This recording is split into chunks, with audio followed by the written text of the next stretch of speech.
Bismillahirrahmanirrahim. Alhamdulillah wassalatu wassalamu ala Rasulillah wala haula wala quwata illa billah ma ba'd. Kita lanjut di Umdatul Fiqh bab tentang i'tikaf. Beliau mengatakan bahwa i'tikaf itu adalah luzumul masjid. Anda diam diri di masjid untuk ngapain? Li taatillah, lakukan ketaatan kepada Allah. Wa huwa sunnah, hukum i'tikaf itu sunnah. Illa an yakuna nazaran, kecuali kalau Anda sudah bernazar maka menjadi yalzam. Harus Anda tunaikan i'tikaf tersebut. Yasih wa yasihu minal mar'ati fi kulli masjidin, maka wanita boleh itikaf dan sah di masjid manapun kecuali masjid baitiha, ya,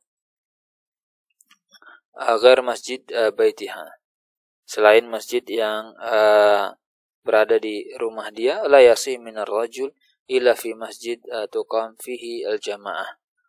Nah, di sini kalau wanita beliau mengatakan boleh itikaf, ya,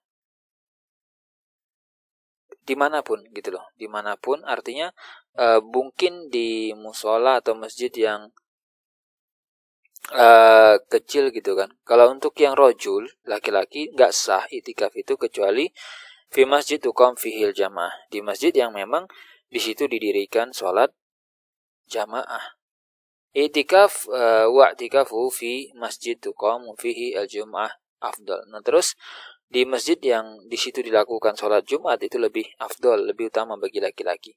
Dan orang-orang yang bernazar untuk lakukan i'tikaf, nazar i'tikaf atau melakukan sholat di masjid, maka lahu fi'lun zalika fi ghairihi ilal masajid salasah. Maka dia boleh sebenarnya untuk nazar i'tikaf atau sholat di masjid, ya, kecuali fa in tara zalika fil masjidil haram lazimah. Ya, jadi di sini hanya hukumnya saja boleh gitu kan. Tapi kalau falahu fi'lun boleh. Tapi kalau yang dia nazarnya itu ke Masjidil Haram itu jadi lazim, ya, menjadi wajib gitu ya nazar itu. Wa nazar al-i'tikaf fi masjid Rasulullah sallallahu alaihi wasallam jazalahu an ya'takifa fil Masjidil Haram. Kalau misalkan dia nazar i'tikafnya di Masjid Nabawi, boleh juga dia sebenarnya i'tikaf ke Masjidil Haram. Kalau dia nazarnya i'tikaf di Masjidil Aqsa, maka dia boleh lakukan itu fi ayyihi ma'ahab, di manapun yang dia mau, ya. Ini bicara tentang 3 masjid yang kita boleh bernazar ke situ, seperti yaitu adalah Masjidil Haram, Masjidil Nabawi, dan Masjidil Aqsa. Yustahab lil mu'takif bil shighal bi fil qurab. Orang yang i'tikaf, maka bagaimana anjurannya? Lakukan banyak ketaatan, wajtinab ma la yu'nih, dan jauhi hal-hal yang enggak berfaedah, hal yang sia-sia. Min qaulin wa fi'lin, baik ucapan atau perbuatan, la yubtil i'tikaf bi syai'in min dzalik. Dan kalau misalkan dia kemudian lakukan hal yang sia-sia, maka i'tikafnya sebenarnya tidak batal gitu ya. Tapi tentunya ini akan mengurangi kualitas ibadah dia sendiri di dalam masjid.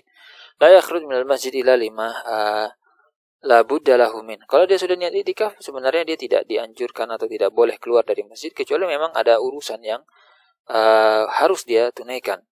Yang dia misalkan sudah syaratkan di awal akan tunaikan itu, ya.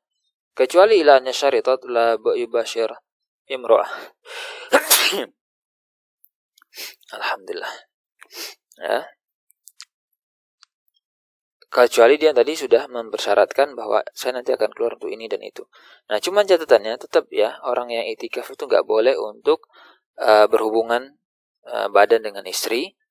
Kemudian lain salah anil marid fi tariqihi au an ghairihi lam yu'arrij ilaihi jaza. Nah, jadi kalau misalkan pas dia lagi mau ke rumah gitu kan, mau pulang, ya, terus dia tanya siapa yang sakit gitu kan, atau mungkin nanya urusan yang lain, atau dia kemudian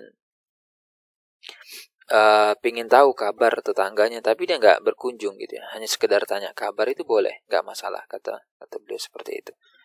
Baik, kita selesai dari kitab puasa. Kita akan lanjut di berikutnya videonya tentang kitab haji dan umroh insyaallah.